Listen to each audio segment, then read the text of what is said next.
listening to the Arkansas AgCast, where we discuss the latest news, trends, and issues impacting Arkansas farmers and ranchers.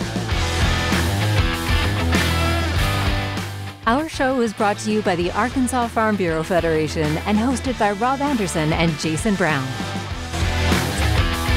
He's back.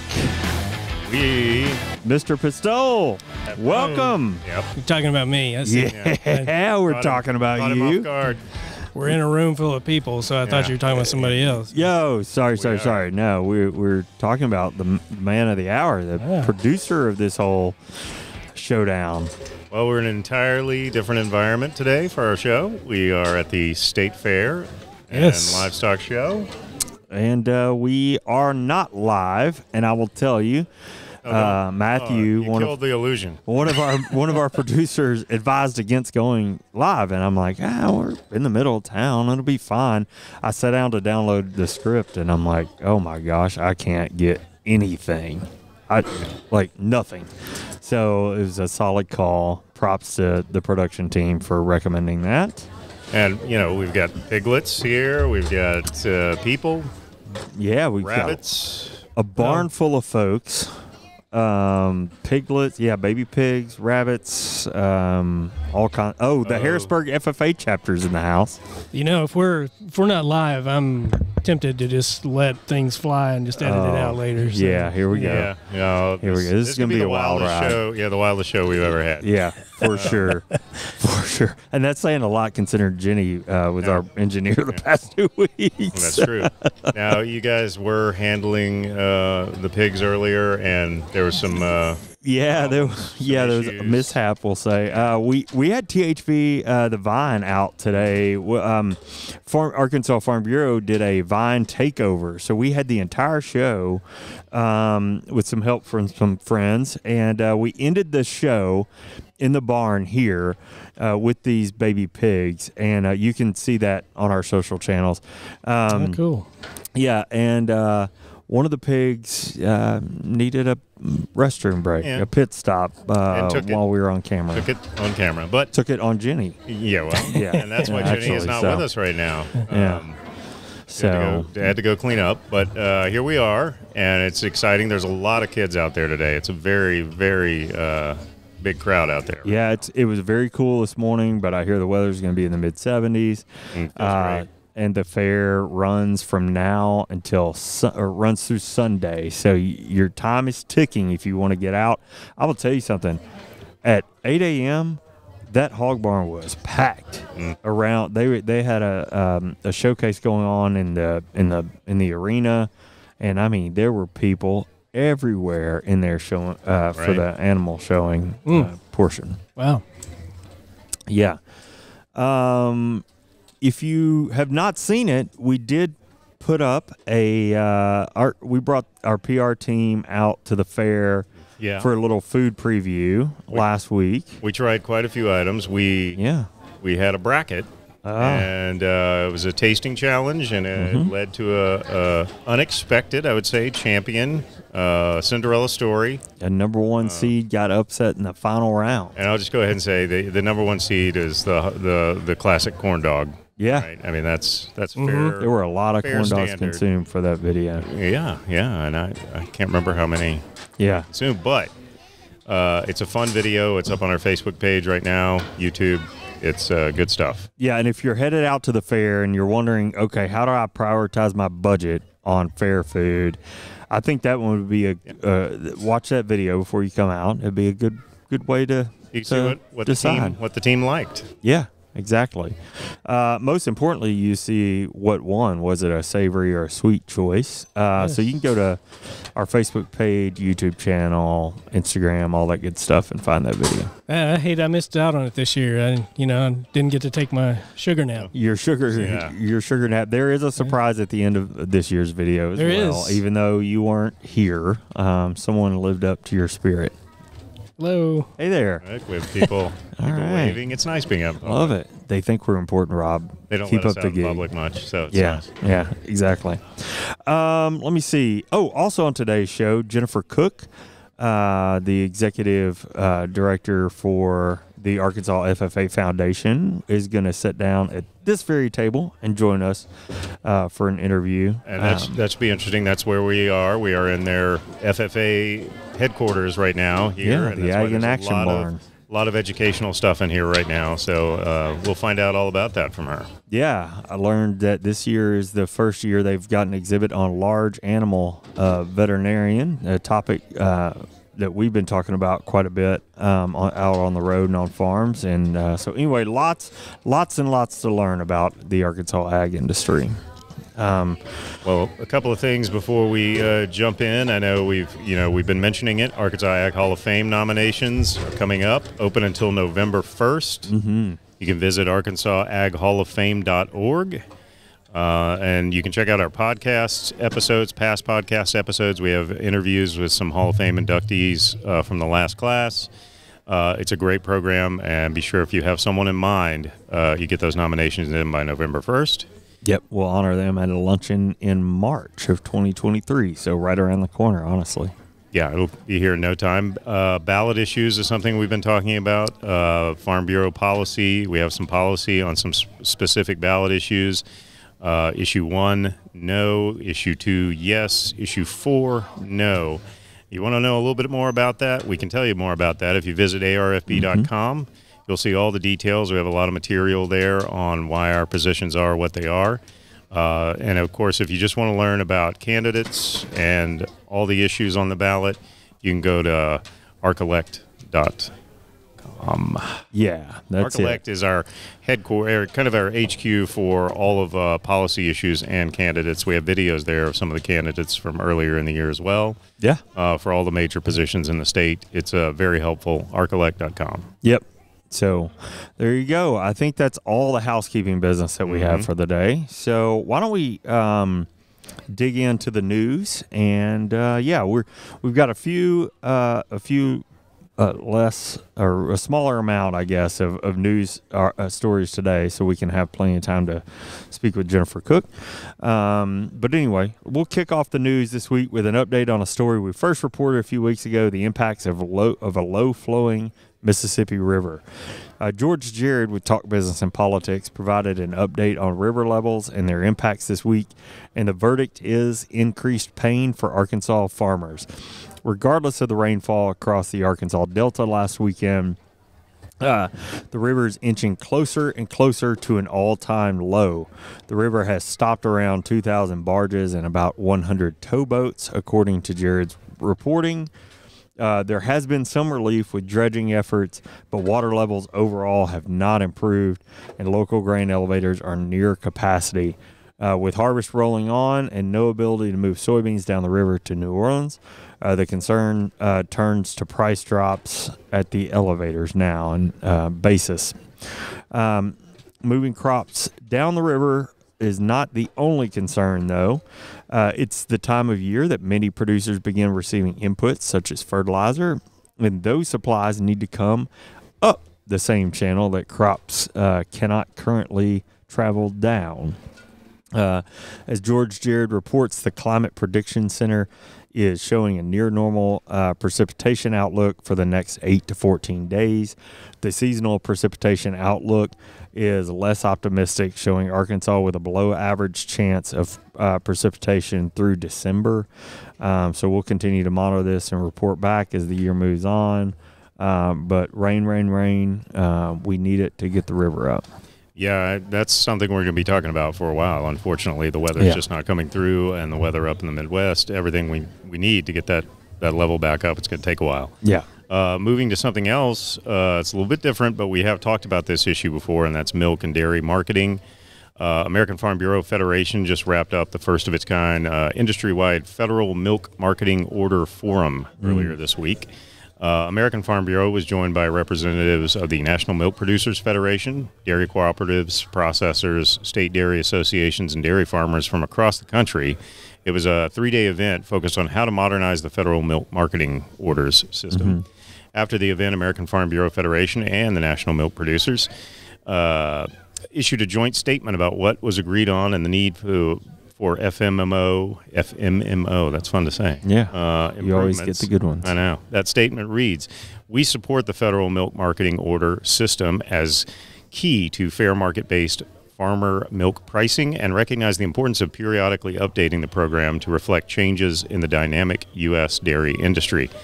With the last major update to the FMM, that's easy to get lost in, FMMO system occurring in 2000, we believe it's time to consider improvements that better reflect today's milk markets." The statement also pointed out that the pandemic market disruptions highlighted the needs for change.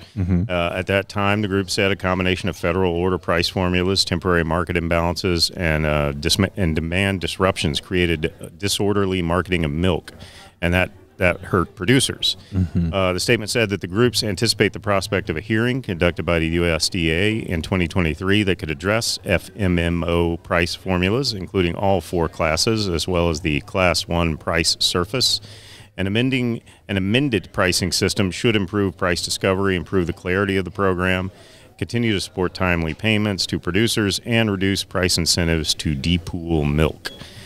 Groups that participated and signed on to the statement include the American Dairy Coalition, National Farmers Organization, National All Jersey, and a number of state dairy organizations. So that was a big discussion, big event, first of its kind. Yeah, and it's going to be obviously an ongoing discussion. Yeah, lots of talk this week about this in the Farm Bureau circles, and excited to see what else that can bring. Well, as we have several weeks, since harvest started, I guess, we talked about harvest updates and crop progress, things like that. So we'll take the time now to catch up on how harvest is coming across the state, recapping from this week's USDA progress report, which was released on Monday. USDA says the corn harvest in Arkansas is at 99% complete, so we're as good as done there. Cotton is 50% harvested with 100% of the bowls open for that wet weather we received last weekend, and in some cases, some severe weather causing damage to the crop. I saw some terrible pictures coming out of St. Francis County. I'm sure others were impacted as well. Peanuts are 83% dug, something we covered while Brian was out, and we'll catch him up off the air, at 20% harvested as of this week. Thanks again, Heath Donner, for setting us straight. Rice is wrapping up with 95% of the state's acres harvested. Soybeans are getting there with about 60% of that crop harvested. The story here will remain to be about storage until the river levels change and those challenges are resolved with precipitation. We'll keep an eye out and continue with the updates here. If there's a harvest story in the meantime that you'd like to see or hear, whether it be on the podcast or other channels that we have, please reach out. Put it in the comments, send us an email, text somebody, call the front desk, however you want to send a carrier pigeon. Just let us know, and we'd love to have a conversation with you about that. And that's it, yeah. Well, just a quick update on another tough story we've been covering, and that's the avian influenza outbreak, which recently showed up in northwest Arkansas. Yes. And we've been dealing with that. A news story, a story this week from Reuters says a near record number of U.S. chickens and turkeys have died in this year's outbreak of avian flu. As a different form of the virus than farmers have battled in the past, has infected more wild birds that transmit the disease.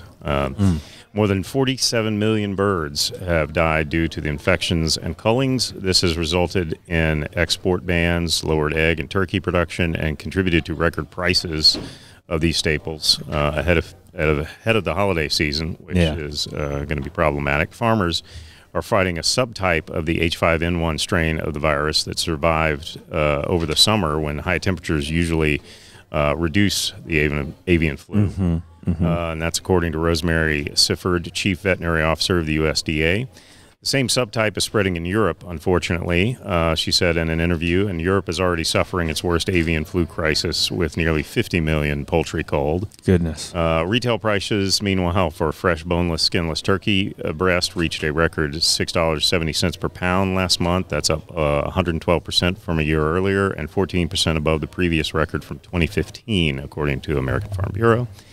Turkey meat production this year is set to drop 6% from 2021 to 5.2 million pounds, according to the USDA. So that's an issue that's causing problems with poultry right at a time when everybody's ready to eat some poultry, unfortunately. Simple supply and demand issue there when your supply goes down because of this awful avian influenza, supply goes down, and so it's anyway. been a year of diverse challenges, that's for sure. No doubt. I will tell you, I've been on the hunt for one. One of my favorite barbecue YouTube channels did turkey breast the other day, and I'm like, I want to try that, and it took me a few weeks to find one, and I think I paid $15. It was a bone-in breast, but $15 for it, and that's probably $8 purchase all day long, in any other year. But it's time to take a break from the news for a second. We're going to learn a bit about the Farm Bureau membership, but also when we come back, we'll have the interview that we got. Talk to Jennifer Cook. Yeah, should be interesting to learn about the FFA and what they're doing here at the fair. Your Arkansas Farm Bureau membership supports our work on behalf of Arkansas farmers, ranchers, and rural communities around the state. From youth leadership programs and academic scholarships to hunger relief and disaster support, and much more. You can make a difference and be a champion for your community. Join today at arfb.com. Did you know your $40 annual Farm Bureau membership contributes to the work being done in your local community? Well, White County students from Bald Knob Middle School recently visited the Peacock Farm there where they learned about rice production and will receive a check from net proceeds on 1 acre of rice to donate to a charity of their choice. If that's something you think you'd like to support, sounds like a great idea to me, consider joining or renewing at arfb.com to support our work in your community. That's $40 for an annual membership. All right, Jennifer, thank you so much for joining us here on the Arkansas AgCast. It's nice to have a guest. It is nice to have a guest. We've done this only once before. No, I mean on the road guest. Yeah. I will tell you, Jennifer and I were talking a little bit earlier, and I told her we had DQ Fields on at O&L. And we threw a couple of trick questions at him, so I told her don't be nervous. But I'm not nervous. I'm not nervous, and I know Dean Fields very well. And I know the answer to your question was ribeye. Yeah. And he's actually had supper at my house before, but he did not get a ribeye. But I will make a mental note of that. Now you know he prefers a ribeye. Right. Very nice. Yeah. Well, let's just kick it off. How about that?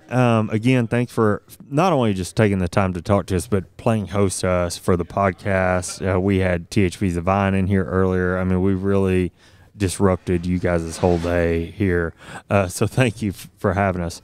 Well, let's, if you don't mind, we'll start by just sort of telling us a little bit about your role at FFA and how in the world you got involved in agriculture. Well, I am the foundation director for the Arkansas FFA. Okay. It's kind of a new position. We've had a foundation since 1972, but we've never had a director up until the last 3 years. So, I grew up in Lake City, Arkansas, actually on Cherry Street, single-parent home, somewhat government subsidized.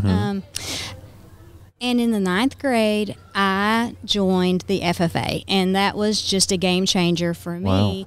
I got involved in my ag classes, and my SAE was, my SAE was a lot of different things, but I had a pig that I kept at Steve Cobb's hog farm. Yeah. And, everything one thing led to another, and got involved in public speaking, and I was on the horticulture judging team begrudgingly. I wanted to be on the livestock or the forestry because I was far more interested in that, but everything kind of led me to pursue a career as an ag teacher. That was at least what I thought I would do. I have a degree in ag ed from the U of A, and from there, I actually did teach high school agriculture and then manage hog farms.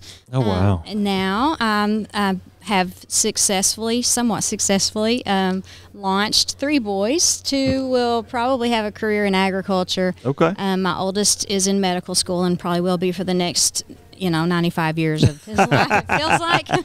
But that's okay, too. Yeah, sure. But in raising boys, obviously they were also involved in FFA. It was non-negotiable, and through that they were required to have an SAE, just as I was, and it was beef cattle. We live in Wooster, small cow-calf operation, and the rest is kind of history. I mean, I've never really stepped away from FFA. I've always been involved helping with the Greenbrier FFA chapter where my boys have participated, and they asked me if I would like to head up the foundation, and like any normal person that has no idea what that would entail, I said yes. So anyways, here I am. Yeah. So can you tell us a little bit about the purpose of FFA in the state of Arkansas for the people out there who don't know? The way I look at it, FFA is the industry of agriculture's insurance policy. If we do not have young people entering the industry of ag, where is our food supply going to come from? Because farming is food. Farming is fiber. Farming is everything that we need to exist. And if we don't have FFA, if we're not intentionally channeling students into career pathways that support this industry, what's going to happen in the state of Arkansas? We're the leading economic contributor to our economy.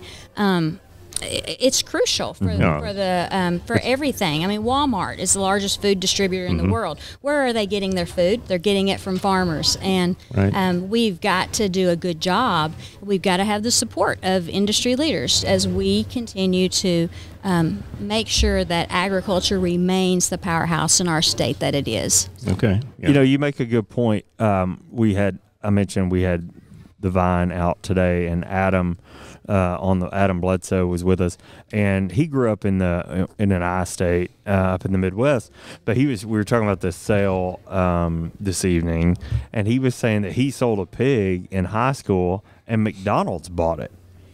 Like usually we're saying, oh, did somebody donate that back or whatever? He's like, no, McDonald's bought it and they took it. Like it's a good reminder. I love your point about Walmart. You know, I mean, when you go through that drive-through, you're having an engagement with agriculture. That's right. You know, when you go grocery store shopping, and that's what people tend to forget. And you don't have to be in the grocery section. You can be in the clothing department. You can be in the shoe department. You know, in order to have that, that's a great reminder. Even those of us who work in the industry should take to heart.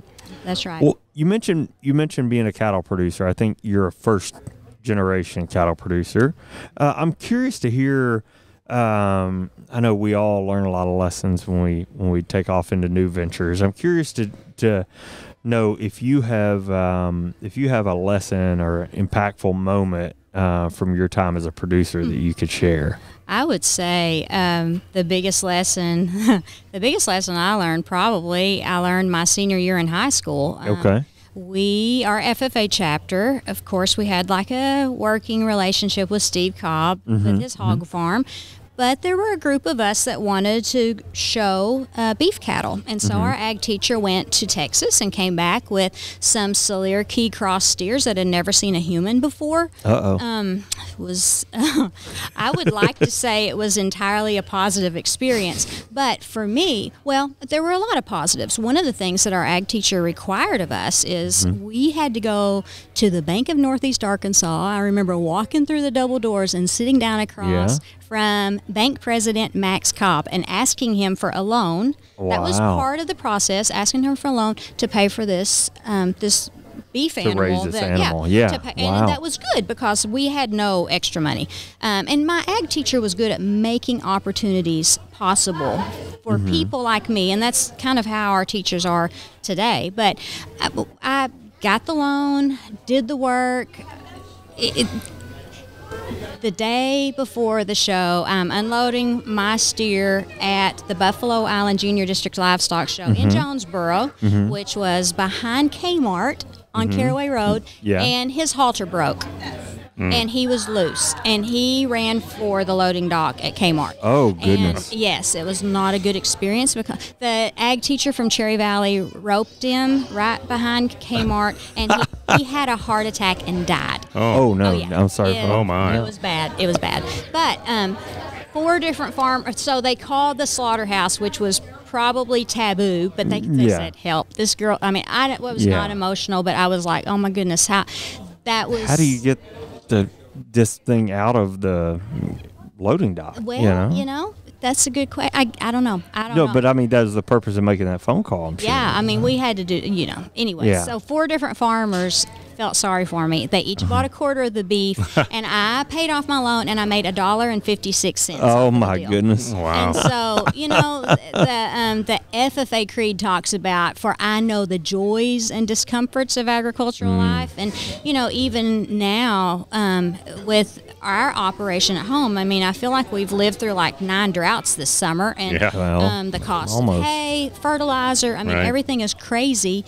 So, that's not very comfortable, but there are times that you just can't give up. And I have found when you don't know what to do, you find someone who does. Yeah. And I kind of harassed my husband for a couple of weeks. I was like, we live in Worcester, and in Worcester is a cattle producer named Gary Patton. And he is, I'm not sure how old he is, but he has kids my age, so he has a lot of wisdom.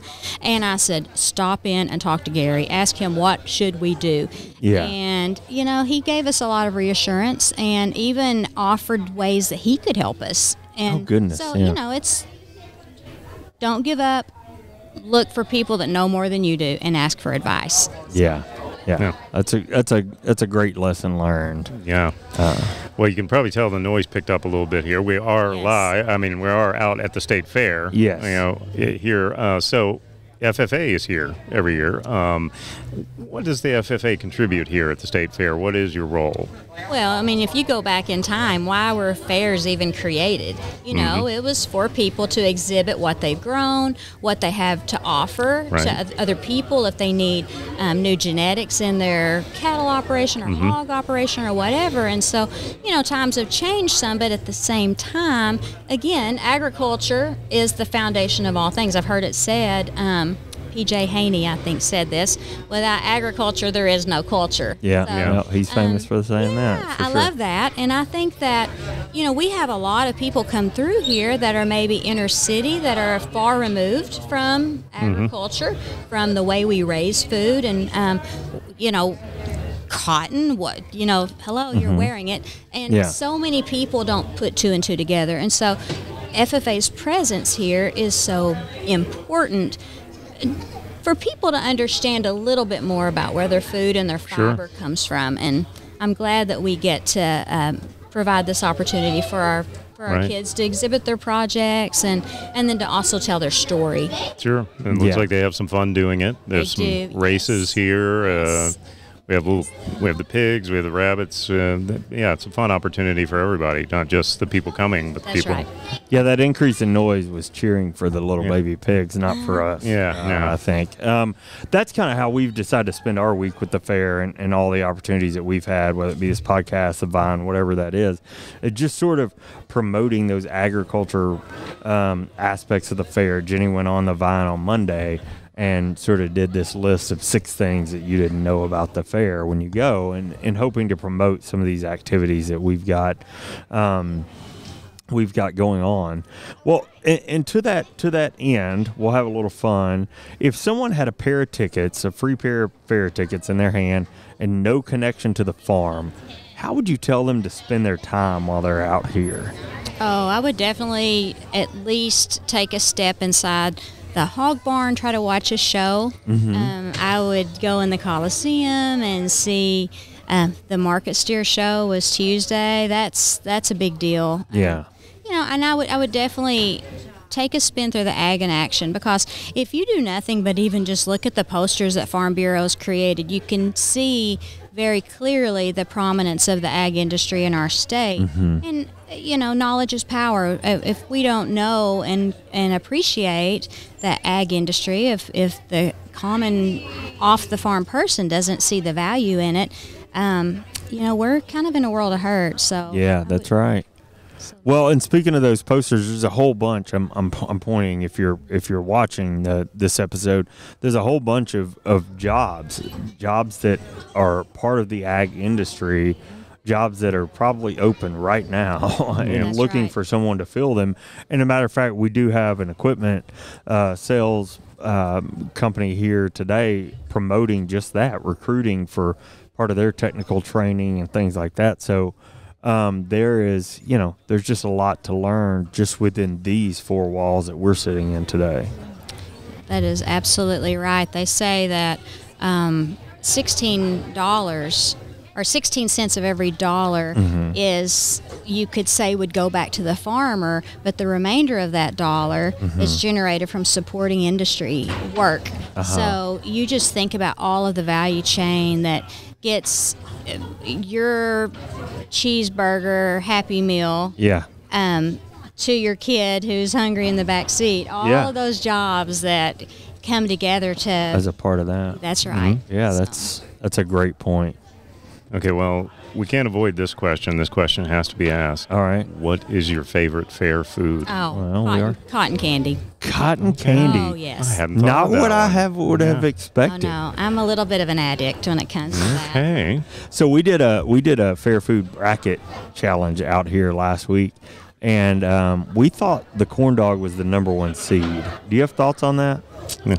I like a good corn dog, but, It probably is the star of the show. Yeah. But it doesn't not beat trying out to cotton influence candy for you. Cotton candy is the thing. No, Yeah. I'm a cotton candy fanatic. I really am. Have you tried anything for the first time here this week? Anything Well, that you haven't, or seen anything that seemed odd?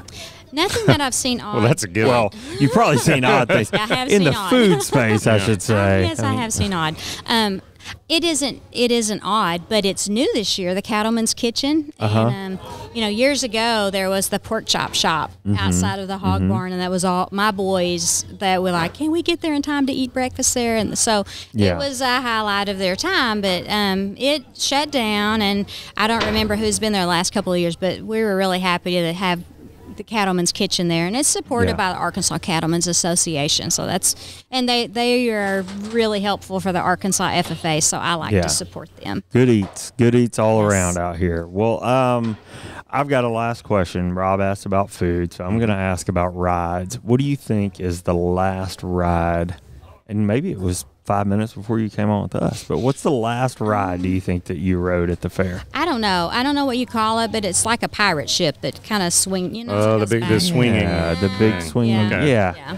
That was pretty fun. Do you like intense rides? Do you like the scary stuff? Oh no, I'm a roller coaster kind of gal. Okay. Oh, now we Here, but, know. Now we know. Like Silver Dollar City. Yeah. I've tricked my husband into ride. He was like, I do not ride anything that goes upside down. I was like, well, this one doesn't. Yeah, And I've been then tricked it before. does, No, it's so. no good. Speaking of that pirate ship, there's one right across from it. I think it's called Mach 3, and that is the wildest ride I've ever seen at a fair. I mean, That's if you come out here, hang up there it's for a little super while. tall, Yeah. and Oh, it's like huge. you're just spinning as the long arms go around. You're just spinning upside down. And then I heard Matthew and Shaylee were going to ride it later, but I don't want anything to do with it. But all right, well, hey, I guess that's enough fun. You've got a busy place here, It and is I'm busy. sure needs your attention. So we'll just say thanks for coming out and making the time. Thank you. Thank you to Farm Bureau for all you do for the Arkansas FFA. Sure. Thank you again. Appreciate y'all. All right. Well, that was a fun and informative interview. It's great to hear and learn about a little bit more about the FFA and what they're doing out here. We appreciate Jennifer for doing that. Yeah, and we've always got to put you on the spot. So if you come on this show, we are going to talk serious, but we're going to ask you some fun questions too. So appreciate Jennifer being a good sport. Yeah. That was right. great. All right, Brian. Brian, What do you have for us? I'll tell you, I don't know, I'm sure the first thing you did when you came back was catch up on old episodes of the Arkansas AgCast. So I may be telling you something you already know, but Well, I'd like to say I did. well, Jenny found out about Rob's amazing trivia skills and was amazed. I mean, seriously, she was just like blown away. One of the questions that she asked while you were gone, she like started excluding information. Like she's like, I'm not going to tell you. There was a movie in 1973. Yeah, basically there was a movie in 1973 and it was vague. Yeah, it was super vague, and he like nailed it. And she's like, Well, she named the director, and so that. Oh, that's what it was. Yeah. Bit, so yeah. Anyway. Well, you give the director. I mean, that's kind of starting to give stuff away. Oh, so, easy. He says yeah. it's easy. I didn't say easy, but I've got a few today. But first, since we're at the fair and I've been gone, I want to take a turn, and I had an interview too. Oh, okay. Before we got in here, I went around and interviewed a few individuals. And look at you being on top of it. Thought we could hear a little bit of what they had to say. So. Okay. Yeah. Oh, nice. That's a good point, too. Yeah. Yeah. Uh-huh. Yeah. Yes. That is a major concern. Yes. Lots of valid animals points. Or those kids on a ride? Because it was hard to tell them. Well, I almost did that too, but it was kind of giving me vertigo. So yeah, well, they do a better job than we do, frankly. So actually, people might have enjoyed just listening to that for the last. I think they probably, for those that weren't able to come to the fair, I wanted them to have a little bit of taste. I wish I could give them some of the smells that we're experiencing right now, but can't do that. Yeah, depending on where you are, that would be great or really bad. Yes. Yeah. I'm waiting for the scratch and sniff version of video to come available. But let's see. Drum roll. A couple things. On this day in 1803, okay, the Senate ratified this purchase. Louisiana. There you go, Louisiana Purchase. See, you kind of gave it away. Yeah. You didn't really want to read the purchase part, I did not. I wanted to see if you knew it.